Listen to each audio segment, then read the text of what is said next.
আসসালামু আলাইকুম। প্রিয় দর্শক, অন্য মঞ্চের আলাপচারিতায় আপনাদের সকলকে আমন্ত্রণ জানাচ্ছি। তারেক রহমান তার ভারত সফরের ব্যাপারে এত টালবাহানা করছেন কেন?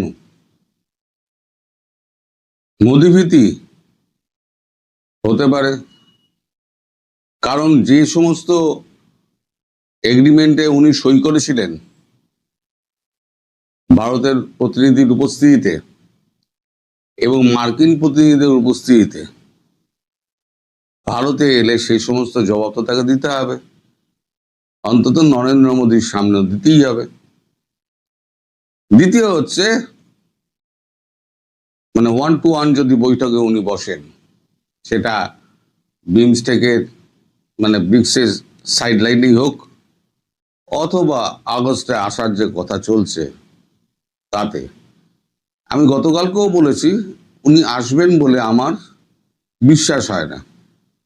তা বিশ্বাস হয় না কেন? বিশ্বাস হয় না একটাই কারণে, যে তিনি নিজের সিদ্ধান্তে এখন চলতে পারছেন না, অন্যের সিদ্ধান্তে চলছেন। অন্যের সিদ্ধান্ত কি? এখানে জামায়াতের চাপ আছে, এখানে এনসিপির চাপ আছে।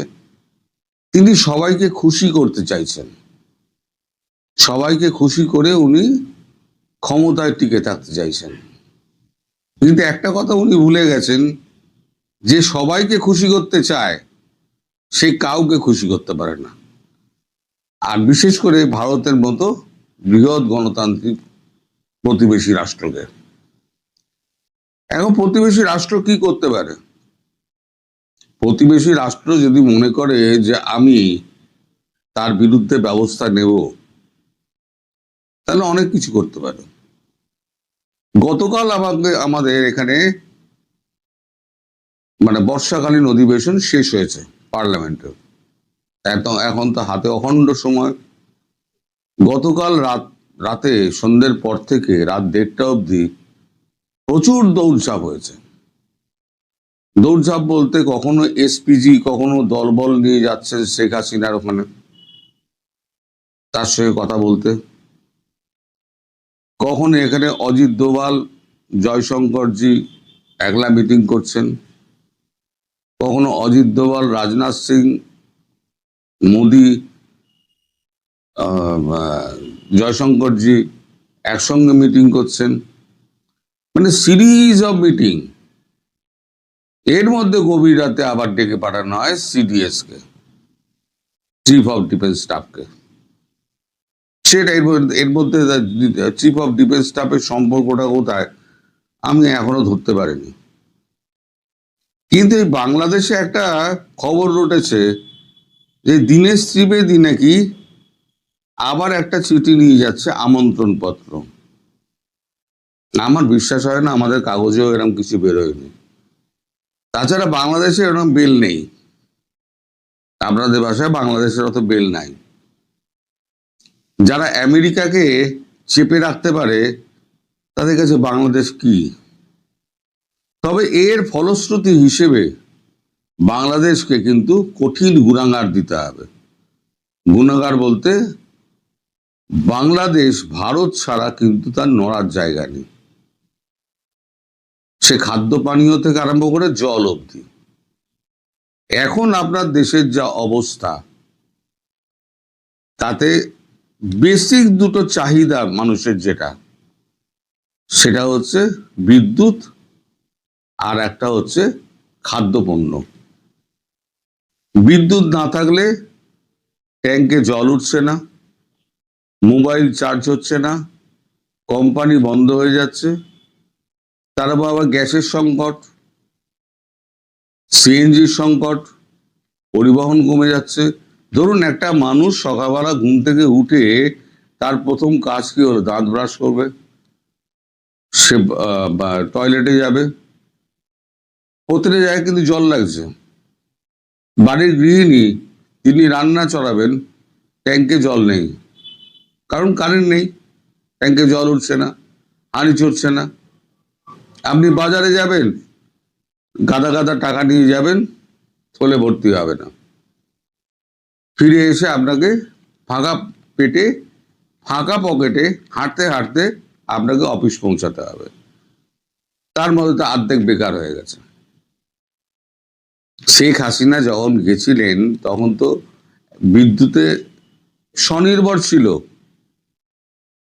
তাহলে এই টুকু সাহেবকে বসিয়ে দিয়ে, যিনি আগের বারে সমস্ত কেচ্ছা বেচ্ছা গুলো করেছিলেন, তাকে আবার ওই পদে বসিয়ে দিয়ে তারেক রহমান কি প্রমাণ করতে চাইলেন? না, বাংলাদেশ কি গরু ছাগলের দেশ হয়ে গেছে না? বাংলাদেশের মানুষগুলো তাদেরকে নিয়ে যা পারবেন তাই করবেন। আপনাদের কি বলবো, তার মধ্যে আবার আশা করছেন যে ভারতবর্ষে নরেন্দ্র মোদী আবার দ্বিতীয়বার প্রধানমন্ত্রীকে আমন্ত্রণ জানিয়ে চিঠি লিখবেন। দ্বিতীয়বার না, তৃতীয়বার। একবার তো শুভেচ্ছা বার্তার সঙ্গে সঙ্গে একবার আমন্ত্রণ জানিয়েছিলেন, দ্বিতীয়বারে ব্যক্তিগতভাবে চিঠি দিয়েছিলেন, আমন্ত্রণ জানিয়েছেন, তৃতীয়বার বিমস্টেকের সভাপতি হিসেবে তাকে চিঠি দিয়ে আমন্ত্রণ জানিয়েছেন। আর কত পায়ে ধরতে হবে তারেক রহমানকে যে আপনি আসুন প্রভু, এসে আমাদের উদ্ধার করুন?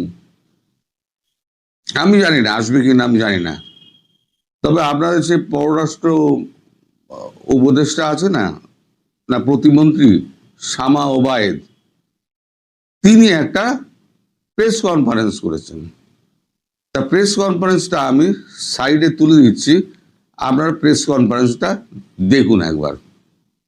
আছেন তার মধ্যেই যদি সবকিছু মেলে অবশ্যই ভারত সফর হবে, জাপান সফর হবে, সব সফরই হবে, সেটা দেখা যাক। আমি আবারও বলছি, আমরা সকল দেশ সফরের ক্ষেত্রেই আমরা বাংলাদেশ সরকার পজিটিভ আছে, কিন্তু এটা নির্ভর করবে মাননীয় প্রধানমন্ত্রীর সময়ের উপরে এবং দুই দেশের আলোচনার কতটুকু আগাচ্ছে সেটার। আমি বলি যে কোনো সময় যখন দুই দেশের প্রধান কথা বলেন, দ্বিপাক্ষিক আলোচনা হয়, তখন অনেক সমস্যা সমাধানেরই সুযোগ থাকে। সেই সুযোগটা তো আছেই, রয়ে গেছে, এবং ভারতের দিক থেকেও উচিত হবে সেই সুযোগের সদ্ব্যবহার করা। আশা করি এর থেকে আপনাদের কাছে প্রমাণ হলো যে আগস্টে আসারই এখনো কোনো পরিকল্পনা স্থির হয়নি। তুই নিজে মুখে বলছেন উনি নাকি জাপান সফর যাবেন, জাপানের প্রধানমন্ত্রীকে নাকি আমন্ত্রণ জানিয়েছেন, তিনিও নাকি আসবেন। সবই খাতায় কলমে। গাঁজাগুলিতে তো একেবারে ওস্তাদ, যেরাম পারে গাঁজাগুলি খাইয়ে দেয় লোককে। কিন্তু গাঁজাগুলি খাওয়ালেই তো আর লোকে তো আর আপনার এ হবে না, মানে ভিজবে না, চিড়ে ভিজবে না। আর এই যে আপনার যে শেখ হাসিনা যাচ্ছেন, যার ব্যাপারে এত দৌড়দৌড়ি চলছে, প্রাণান্তকর দৌড়দৌড়ি চলছে, তার মানে কি সময় কি একদম শেষ প্রান্তে এসে গেছে? কারণ মার্কিন যুক্তরাষ্ট্র আর দেরি করতে চাইছে না। লাস্ট যে মিটিংটা করে গেছিলেন আমাদের এখানে সার্জিও গোর, তিনি পরিষ্কার বলেছেন আমরা আর দেরি করতে চাইছি না। দেরিটার কারণ না, এ করার কারণটা হচ্ছে গিয়ে যত দেরি হবে তত ইরান যুদ্ধ তত পাকাবে, এবং ওখান থেকে একটা সম্মানজনক নিষ্কৃতি পেতে চাইছে আমেরিকা, আর সঙ্গে সঙ্গে ট্রেড ডিলটা। এখন ভারত ছাড়া কে করবে? ভারত রাশিয়ার বন্ধু, চীনকে তো চীন তো আমাদের সাহায্য করবে না। রাশিয়া যদি চীনকে বলে তাহলে চীন কিন্তু চুপ করে যাবে, অস্ত্র সাহায্য করবে না। কিন্তু আবার ওদিকে ইউক্রেনকে বন্ধ করতে হবে, সেটা ওরা বলেছে, আমেরিকানরা বলেছে যে না, আমরা ইউক্রেনের সাহায্যটা আমরা বন্ধ করে দেবো। তাহলে কি হলো? এদিকে ইরান যুদ্ধটা থেকে পিসফুলি বেরিয়ে এলো, সম্মানজনক একটা সেফ এক্সিট পেল, আর একটা হচ্ছে ইউক্রেন থেকে মানে ওদেরকে বেরিয়ে যাওয়া, আমেরিকার বেরিয়ে যাওয়া, ইউরোপের অর্থ সাহায্যটা কেটে দেওয়া। তাহলে আমি বলেছিলাম জেলেনস্কি যেরকম পালাতে হবে, একেও লন্ডন পালাতে হবে। কারণ পাবলিক আস্তে আস্তে পাবলিকের মুড যে ঘুরছে, এখন তো প্রকাশ্যে বলছে যে আমাদের সময়তে শেখ হাসিনা যখন ছিলেন তখন আমরা অনেক ভালো ছিলাম। আগে কানে কানে বলতেন, চায়ের আড্ডায় বলতেন, এখন প্রকাশ্যে বলছেন। কজনকে আপনারা জেলে ভরবেন? 18 কোটি মানুষকে তো আর জেলে ভরতে পারবেন না। এই যে আমাদের এত যে লোকজন গেলেন, গোয়েন্দা প্রধান গেলেন, বরাক জৈন, তা আপনাদের যারা ওই দিল্লি না ঢাকা, স্বৈরাচারী মানব না, দাদাগিরি মানব না, ভারতের করদ রাজ্য হয়ে থাকবো না, যারা রাস্তা গরম করতেন, তাদের তো একজনকেও দেখা গেল না। ওই তারা কোথায় গেলেন? আসলে আমি বলেছি না কাগুজে বাঘ, এরা হচ্ছে কাগুজে বাঘ। তো পারিপার্শ্বিক যে অবস্থা দেখছি, আমেরিকার চাপ, ভারতের একটা গণতান্ত্রিক সিদ্ধান্ত এবং শেখ হাসিনাকে সস্থানে বসানো, আমার মনে হচ্ছে আগস্টের শেষ দিকে হয়তো তারেক রহমান আসার সুযোগে পাবেন কিনা আমার সে বিষয়ে যথেষ্ট সন্দেহ আছে মশাই। চিঠিমিটি ছেড়ে দিন, আগস্টের শেষ সপ্তাহের দিকে চোখ দিকে তাকিয়ে থাকুন। আমি যখন যা বলি খবর নিয়েই বলি। হ্যাঁ, হয়তো শেষ সপ্তাহ হলো না, সেপ্টেম্বরের প্রথম সপ্তাহ হলো, এরমই কিছু একটা হবে। তবে সময় খুব একটা বেশি দূরে নেই। শেখ হাসিনা মাথা উঁচু করে ফিরবেন, তার এগেনস্টে কোনো রকম আপনার ক্রিমিনাল মামলা যত আছে সেগুলো থাকবে না, সমস্ত উইথড্র হয়ে যাবে, একটা কিছু থাকবে না। আর আপনি তারেক রহমান যদি না আসেন না, তাহলে গঙ্গা চুক্তি, তিস্তা চুক্তি, তারপরে যে খাদ্য পানীয় বন্টন মানে এ পাঠানো, তারপরে তা আপনার ট্রান্সশিপমেন্টের যদি এখন যা যা সুযোগগুলো কিছু কিছু পাওয়া যাচ্ছে সেগুলোও বন্ধ করে দেবে এবং আপনার ওই ভিসাটাও বন্ধ করে দেবে। এবার দেশের পাবলিক আরো খেপে যাবে, কারণ ভিসাটা তো পাওয়া যাচ্ছিল, ভিসাটাও যদি বন্ধ করে দেয় তাহলে পাবলিক কার ওপরে খেপবে? তারেক রহমানের ওপরে খেপবে। তারেক রহমানকে লাঠি নিয়ে তাড়া করবে চৌরাস্তার মোড়ে। এবার দেখে নেবেন আমার কথাটা কতটা সত্যি হয় এবং কতটা বাজে কথা হয়। আমি এখনো পর্যন্ত যা বলে এসেছি সব অক্ষরে অক্ষরে মিলে গেছে, এবারও যা বলছি অক্ষরে অক্ষরেই মিলবে। আপনারা শুধু ওয়েট করুন। সবাই ভালো থাকবেন, সুস্থ থাকবেন, সাবধানে থাকবেন। বাংলাদেশের ভেতরে রেকর্ড পরিমাণ গ্যাস আর বিদ্যুৎ সংকট, একের পর এক বন্ধ হয়ে যাচ্ছে ভারী শিল্প কারখানা, কাজ হারাচ্ছেন লাখো মানুষ। আর এই জ্বলন্ত সমস্যার তাৎক্ষণিক সমাধান যখন খোদ বিএনপি সরকারের জানা নেই, তখন পর্দার আড়ালে কূটনৈতিক ক্ষেত্রে বড় সমস্যাটির সমাধানের দিকে নজর দিচ্ছে তারা। বহুল আলোচিত ব্রিক্স সম্মেলন এরিয়া সম্পূর্ণ দ্বিপাক্ষিক সফরে দিল্লি যাচ্ছেন বাংলাদেশের প্রধানমন্ত্রী তারেক রহমান। দ্বিপাক্ষিক সফর বলেই সেটি হতে যাচ্ছে ব্রিক্স সম্মেলনের আগে, আগস্টের তৃতীয় সপ্তাহের একেবারে শেষে অথবা শেষ সপ্তাহের শুরুর দিকে তারেক রহমান দিল্লি সফরে যাচ্ছেন, এটা ঢাকা ও দিল্লির কূটনৈতিক একাধিক সূত্রে নিশ্চিত হয়ে গেছে।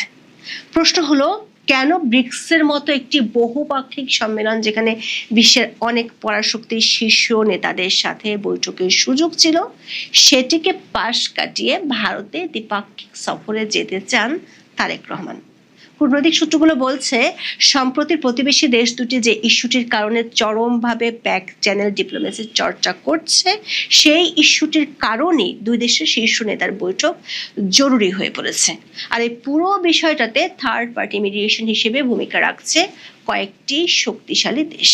বিস্তারিত জানতে চলুন যাওয়া যাক বিশ্লেষণ। ক্ষমতা হারানোর 2 বছরের মাথায় গত 5ই আগস্ট বাংলাদেশের সাবেক প্রধানমন্ত্রী শেখ হাসিনা প্রথমবারের মতো ভার্চুয়াল সংবাদ সম্মেলনে অডিও বক্তব্য এবং সাংবাদিকদের প্রশ্নের জবাব দিয়ে হইচই ফেলে দিয়েছিলেন।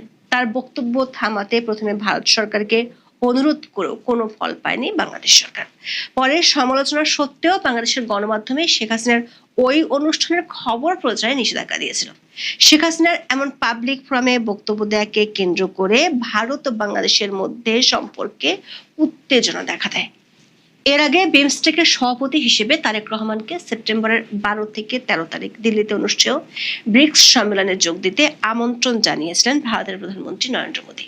কিন্তু দিল্লিতে সংবাদ সম্মেলনে শেখ হাসিনার বক্তব্য দেওয়াকে কেন্দ্র করে সামনে আসা উত্তেজনার প্রেক্ষিতে তারেক রহমান ওই সম্মেলনে যোগ দিবেন কিনা এবং আদৌ তিনি ভারত সফরে যাবেন কিনা তা নিয়ে অনিশ্চয়তা দেখা দেয়। 2026 সালে ব্রিক্সের সভাপতির দায়িত্ব পালন করছে ভারত। বাংলাদেশ ব্রিক্সের সদস্য দেশ নয়, তবে ব্রিক্সের নিয়ম অনুযায়ী বিভিন্ন আঞ্চলিক জোটের নেতাদের সম্মেলনের আউটরিচ অধিবেশনে আমন্ত্রণ জানানো হয়। এই আঞ্চলিক জোট হচ্ছে বিমস্টেক বা বে of Bengal initiative for multi sectoral technical and economic cooperation. বিভিন্ন সময়ে সদস্য দেশগুলোর সরকার প্রধানেরা বিমস্টেকের চেয়ারম্যান পদের দায়িত্ব পালন করেন। 2025 সাল থেকে বিমস্টেকের চেয়ারম্যান পদটি রয়েছে বাংলাদেশের। সেই হিসেবে বর্তমান এই জোটের চেয়ারম্যান বাংলাদেশের প্রধানমন্ত্রী তারেক রহমান।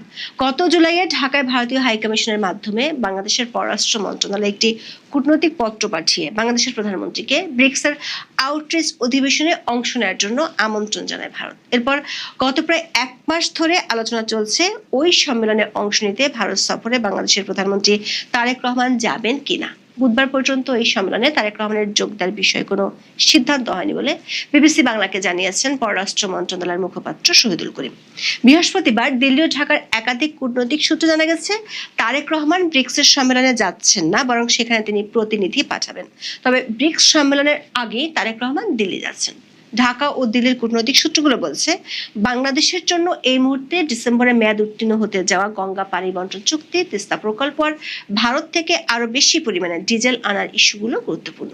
তবে দুই পক্ষের জন্য শেখ হাসিনার দেশে ফেরার ইস্যুটি অন্য সব ইস্যু নিয়ে আলোচনাকে ছাপিয়ে যাচ্ছে।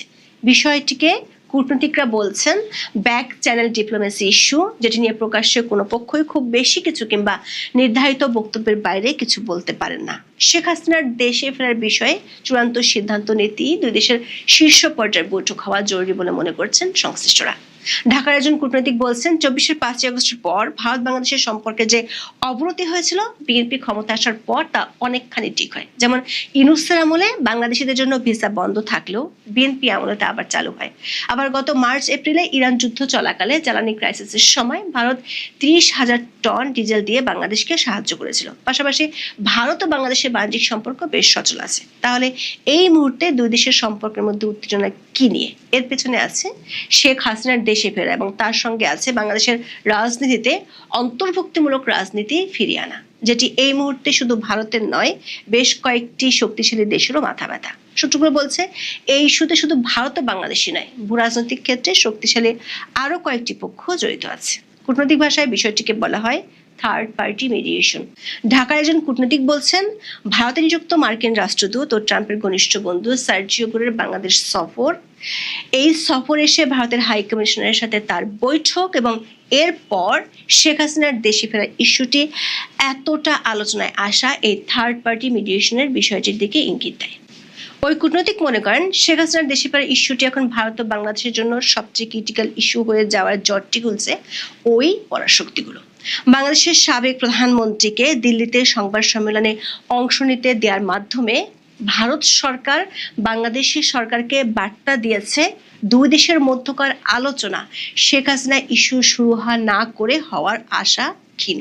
কিন্তু বাংলাদেশের অভ্যন্তরীণ রাজনৈতিক প্রেক্ষাপট ও পরিস্থিতির কারণে বিষয়টি নিয়ে দুপক্ষ থেকে আনুষ্ঠানিকভাবে কিছু বলা সম্ভব নয়। নয়াদিল্লিতে বাংলাদেশ হাইকমিশনের দায়িত্ব পালন করছেন এমন একজন সাবেক কূটনৈতিক বলছেন, যখন কোনো জটিল ও স্পর্শকাতর ইস্যু নিয়ে দুই দেশের আনুষ্ঠানিক সম্পর্কের বাইরে বা অপ্রকাশ্য চ্যানেলে, যেমন গোয়েন্দা সংস্থা, বিশেষ দূত বা বিশ্বস্ত মধ্যস্থতাকারীদের মাধ্যমে সংবেদনশীল বিষয়ে আলোচনা চালায়, সেটি হলো ব্যাক চ্যানেল কূটনীতি।